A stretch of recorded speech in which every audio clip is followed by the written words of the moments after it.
আমার পাগলা ঘোড়া রে, কই থাইকা কই লইয়া যাস।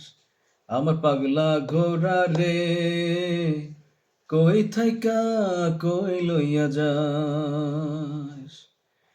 ডাইনে যাওয়ার কথা থাকলে তুই লইয়া যাস ভাই। আমার পাগলা ঘোড়া রে, কই থাইকা কই লইয়া যাস। মির্জা গালিব বলেন, ছুটে চলেছে আয়ুর ঘোড়া, ছুটে চলেছে আয়ুর ঘোড়া, দেখো কোথায় গিয়ে থামে। লাগামও নেই হাতে, না আছে রেকাবে পা। দর্শন, দর্শক আর দৃশ্য আসলে একই। দর্শন, দর্শক আর দৃশ্য আসলে একই। অবাক মানে, তাহলে দেখার অর্থ কি?